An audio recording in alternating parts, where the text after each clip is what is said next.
के बीच भारत के लिए एक खुशखबरी आई है। पेट्रोल और डीजल अब सस्ता हो गया है।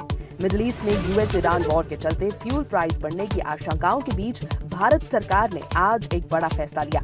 सरकार ने पेट्रोल और डीजल पर एडिशनल एक्साइज ड्यूटी में कटौती कर दी है। सरकारी आदेश के अनुसार पेट्रोल पर एक्साइज ड्यूटी 13 रुपए प्रति लीटर से घटाकर 3 रुपए प्रति लीटर कर दी गई है। वहीं डीजल पर एक्साइज ड्यूटी 10 रुपए प्रति लीटर से घटाकर 0 कर दी गई है। इससे पहले पेट्रोलियम मिनिस्ट्री ने गुरुवार को साफ किया था कि देश में फ्यूल की कोई कमी नहीं है। मंत्रालय के मुताबिक भारत के पास तकरीबन 60 दिनों का फ्यूल स्टॉक मौजूद है और कहीं भी पेट्रोल, डीजल या एलपीजी की शॉर्टेज नहीं है।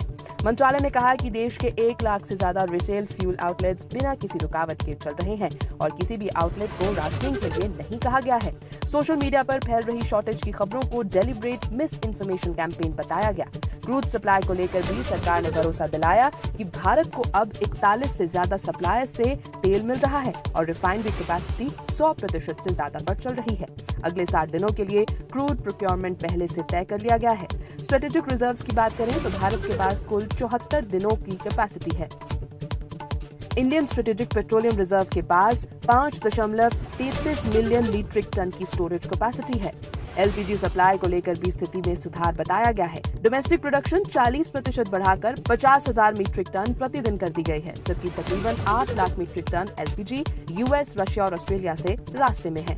इसके बावजूद कई राज्यों में पैनिक बाइंग जारी है। गुजरात, कश्मीर, कर्नाटक और गोवा में पेट्रोल पंप्स पर लंबी कतारें देखी गईं। कुछ जगहों पर खरीद की लिमिट भी तय करनी पड़ी। इस बीच प्राइवेट कंपनी नायरा एनर्जी ने पेट्रोल के दाम 5 और डीजल के 3 रुपए प्रति लीटर बढ़ा दिए, जबकि सरकारी कंपनियों ने अप्रैल 2022 से कीमतों में कोई बदलाव नहीं किया है। तो इस वक्त की बड़ी खबर कि पेट्रोल और डीजल सस्ता हो गया है क्योंकि सरकार ने एक्साइज ड्यूटी कम कर दी है। सरकारी आदेश के अनुसार पेट्रोल पर एक्साइज ड्यूटी 13 रुपए प्रति लीटर से घटाकर 3 रुपए प्रति लीटर कर दी गई है। वहीं डीजल पर एक्साइज ड्यूटी 10 रुपए प्रति लीटर से घटाकर 0 कर दी गई है।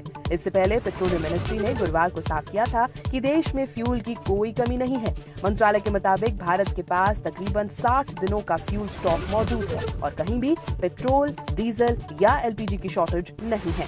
मंत्रालय ने कहा कि देश के 1 लाख से ज्यादा रिटेल फ्यूल आउटलेट्स बिना किसी रुकावट के चल रहे हैं और किसी भी आउटलेट को राशनिंग के लिए नहीं कहा गया है। सोशल मीडिया पर फैल रही शॉर्टेज की खबरों को डेलिब्रेट मिस इन्फॉर्मेशन कैंपेन बताया गया। क्रूड सप्लाई को लेकर भी सरकार ने भरोसा दिलाया कि भारत को अब 41 से ज्यादा सप्लायर से तेल मिल रहा है और रिफाइनरी कैपेसिटी 100% से ज्यादा बढ़ चल रही है। अगले 60 दिनों के लिए क्रूड प्रोक्योरमेंट पहले से तय कर लिया गया है। स्ट्रेटेजिक रिजर्व्स की बात करें तो भारत के पास कुल 74 दिनों